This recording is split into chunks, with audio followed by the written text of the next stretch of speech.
Bonjour, dans cette vidéo, on va continuer le travail de la semaine dernière. Alors je vous rappelle que la semaine dernière, donc on avait étudié le son et on avait vu qu'il y avait différentes sortes de sons. On avait également vu que le son c'était une vibration et donc dans les activités d'aujourd'hui, on va voir une caractéristique du son qui s'appelle la fréquence. Donc ce qui fait que tous les sons ne sont pas les mêmes. Alors la notion de fréquence, ça intervient pour le son, mais ça intervient aussi pour beaucoup d'autres phénomènes. Et donc pour comprendre la notion de fréquence, on va d'abord s'intéresser à d'autres phénomènes. Ici, dans le document que l'on voit, il y a donc différentes situations qui sont décrites. Donc un bus qui s'arrête à un arrêt de bus, les battements du cœur, le tic-tac d'une trotteuse d'une pendule, et le diapason, donc vous avez pu découvrir déjà dans la vidéo précédente. Donc on voit ici que, d'après le texte, la fréquence intervient dans tous ces phénomènes-là. Ça intervient dans tous ces phénomènes-là parce que ce sont des phénomènes qui sont périodiques, c'est-à-dire des phénomènes qui se répètent.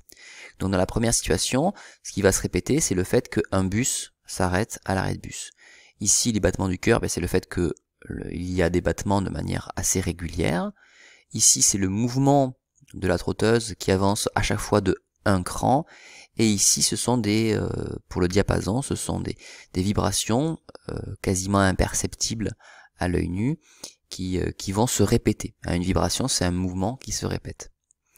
Donc on apprend dans le texte que la fréquence, c'est donc le nombre de vibrations ou de choses qui se passent en une seconde. Et donc lorsqu'on utilise la seconde comme unité de référence, eh bien la fréquence va s'exprimer en Hertz.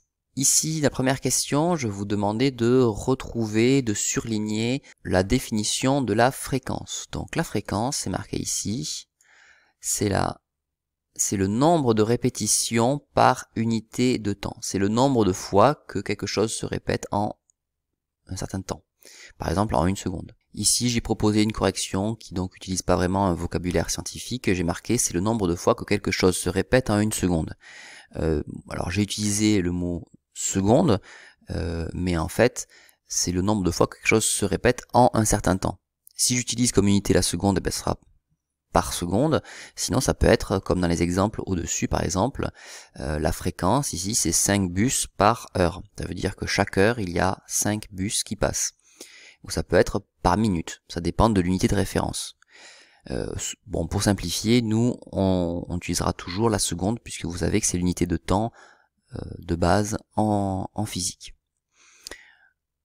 Ensuite, question numéro 2, le document, donc toujours le même document, propose des exemples de phénomènes qui se produisent de manière régulière. Il va falloir aussi trouver vous-même d'autres exemples et ajouter à chaque fois la fréquence. Donc moi je vais donner d'autres exemples, mais bien sûr vous devez trouver vos propres exemples. Premier exemple, c'est lié au mouvement des astres. Donc tous les astres ont un mouvement qui est régulier, le soleil, les phases de la lune, tout ça c'est régulier, donc j'ai marqué que le soleil se lève tous les matins, et donc la fréquence c'est un lever par jour. Deuxième exemple, il se lave les mains toutes les 30 minutes, donc la fréquence ça devient 2 fois par heure. On passe donc à la partie 3 où on va faire un petit peu de calcul et on va changer en fait d'unité. Donc on parle des battements du cœur et bon, c'est un phénomène qui donc est périodique, qui se répète, on bat pas qu'une seule fois avec son cœur, c'est assez régulier, et donc la mesure de la fréquence permet de connaître l'état de santé de quelqu'un.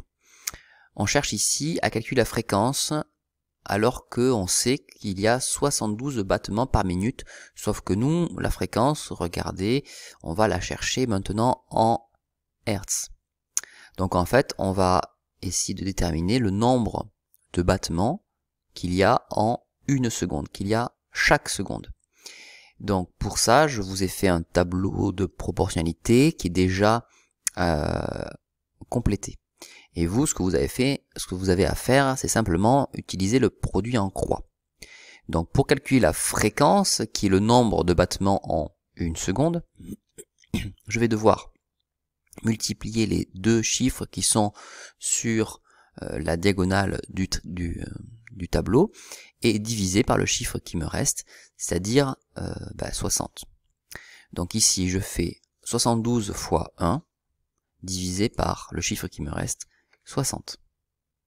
En faisant ce calcul-là, on trouve comme résultat 1,2 Hz, puisque là on est en battements par seconde.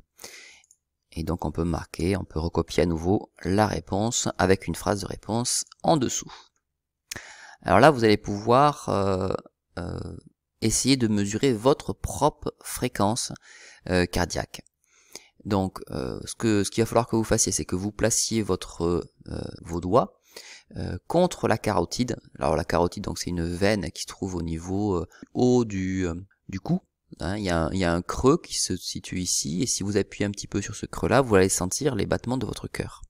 Donc l'objectif, c'est de compter le nombre de battements que vous ressentez en 1 minute. Donc il faut un chronomètre, il faut chronométrer 1 minute, compter le nombre de battements, et ça vous donnera ici le nombre de battements par minute. Donc moi j'ai fait l'expérience, peut-être que vous l'avez déjà faite aussi dans le cadre de l'EPI sur le sport et la santé, et donc j'ai compté 66 fois en 60 secondes. Donc pour en déduire la fréquence, eh bien je fais le même calcul que précédemment, je vais multiplier par 1, ce qui revient à pas faire grand chose, et diviser par 60. Donc ça fait 66 fois 1 divisé par 60, et donc on va trouver 1,1 Hz. Il faut savoir que plus votre fréquence normalement est basse, plus normalement vous devez être en bonne santé, sachant que bon, ça c'est une fréquence au repos, et que c'est pas un indicateur suffisant. C'est-à-dire c'est pas parce que vous avez une fréquence élevée que ça veut dire que vous êtes en mauvaise santé. Il faut avoir une vision globale de l'ensemble des paramètres. Alors, on va basculer de thème, puisque vous voyez là on change d'activité. On va toujours parler en fait de la fréquence, mais on va maintenant s'intéresser à la fréquence du son. On va avoir besoin de créer nous-mêmes des sons à différentes fréquences, et le plus simple donc c'est d'utiliser un logiciel. Donc Audacity, c'est un logiciel qui est gratuit et qui permet tout à fait de faire ça, que vous connaissez probablement déjà en plus. Donc si vous avez possibilité de le télécharger chez vous, faites-le. Sinon, si vous n'avez pas d'ordinateur, vous pouvez aussi utiliser d'autres logiciels. Donc là, j'ai mis quelques exemples de logiciels qui peuvent être installés, qui utilisent Android. Sinon, vous pouvez trouver vous-même des logiciels, des applications qui permettent de créer des sons. Ici, je viens de lancer le logiciel Audacity, et donc la première chose qu'il va falloir faire, c'est de créer une piste. Donc je fais piste nouvelle, piste mono, et donc à l'intérieur de cette piste là je vais pouvoir rajouter un son. Donc pour faire ça, il faut que je fasse générer son, et là je vais donc choisir les caractéristiques du son. Donc sinusoïdal, pour l'instant on n'y touche pas. Fréquence 440 Hz, c'est justement ce que je vous demande, et amplitude 0,8. On peut jouer aussi sur la durée, 5 secondes c'est pas mal. Voilà, et si je clique sur OK, voilà ce que j'obtiens. Alors on voit un trait tout bleu, épais. Alors ça c'est une illusion en fait. On va zoomer pour voir en fait ce que l'ordinateur a fabriqué. Lorsque je zoome, voilà ce que l'on observe, donc des sortes de vagues. Ces vagues en fait correspondent aux mouvements qui ont lieu à l'intérieur de l'enceinte qui fait du son. Donc là c'est une position haute, une position basse, une position haute, une position basse, etc., etc. Et ces successions de position haute, position basse, c'est la vibration de l'enceinte en elle-même. Bon, on va pas trop insister là-dessus, et on va donc écouter le son qu'on a obtenu. Pour écouter le son, c'est pas très compliqué, on se met au début de la piste comme ceci, je mets le curseur là, et donc je fais play.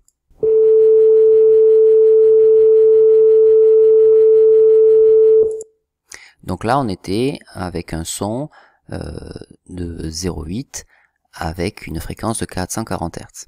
Je retourne au début de la piste, et maintenant ici je vais générer, au tout début donc, je vais générer un son plus faible, par exemple à 0,2 d'amplitude. Et donc on voit que les vibrations ont été diminuées d'amplitude, elles sont moins grandes. Concrètement, qu'est-ce que ça a comme effet? Je vais écouter.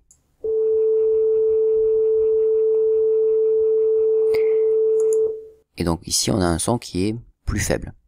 De petites vibrations vont créer des sons faibles, des grosses vibrations vont créer des sons forts. Ça paraît assez logique. Donc ce que j'ai mis comme réponse à la première question, c'est qu'une amplitude plus faible produit un son plus faible. Maintenant, ce qu'on va faire, c'est écouter plusieurs sons dont les fréquences est plus grande que 440 Hz. Donc ici, je me place par exemple à 600 Hz.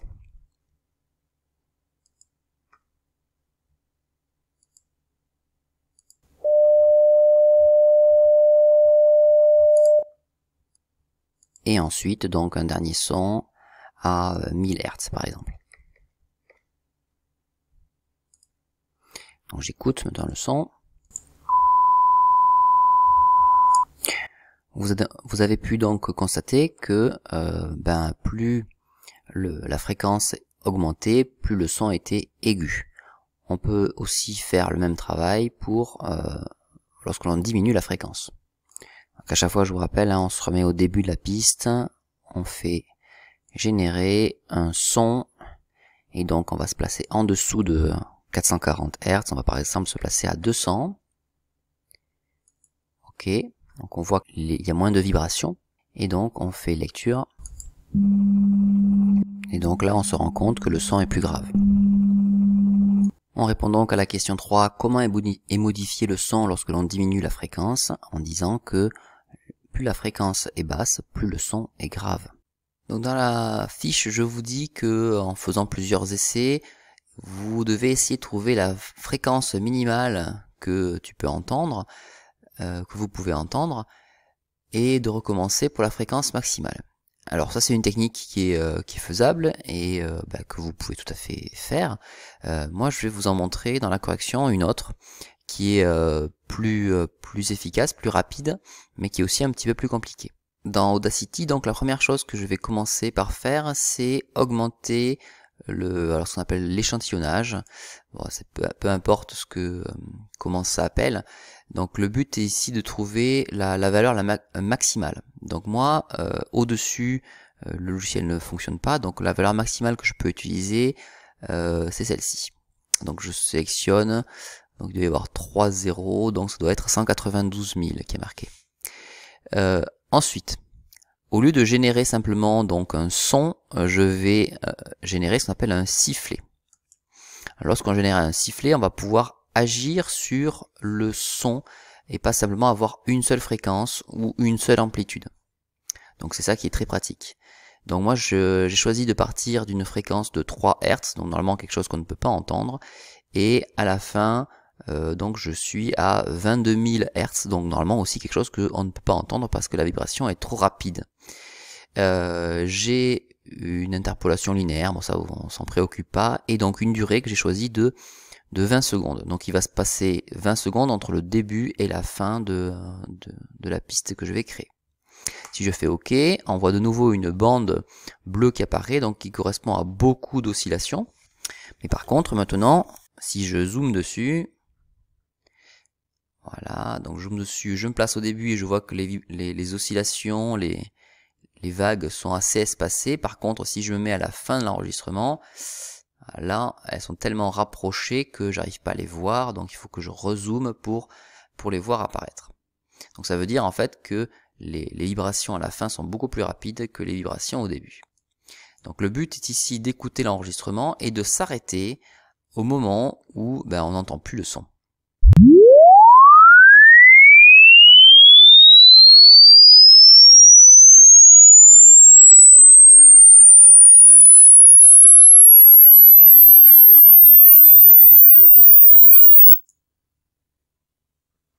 Je me situais là lorsque j'entendais plus le son. Et donc autour de, pour ceux qui veulent voir, autour de 14 secondes on va dire, Et alors maintenant, on va essayer de savoir à quelle fréquence correspond le son que j'ai marqué ici avec le curseur. Donc ici, je vais sélectionner une partie du signal qui se trouve à l'endroit à peu près où j'ai plus entendu, et je vais faire analyse. Analyse, je vais faire tracer le spectre. Et donc on obtient donc une courbe là, et vous voyez en dessous on voit marqué HZ. Donc si je veux lire cette courbe, il faut que je regarde le maximum de la courbe et que je redescende. Donc en fait le maximum d'ailleurs est marqué par un petit trait. Donc je vais essayer de mettre le curseur dessus, et donc on peut voir que je suis autour de un peu moins de 16 000 Hz. Donc pour moi, la fréquence la plus haute que je pourrais entendre sera à peu près de 16 000 Hz. Je vais créer maintenant une piste qui a le même objectif, mais pour savoir le son de plus basse fréquence que je peux entendre. Donc je vais générer un son plutôt un sifflet on a dit, et donc je vais changer les caractéristiques. Les réglages que j'ai choisis, c'est donc toujours une forme sinusoïdale.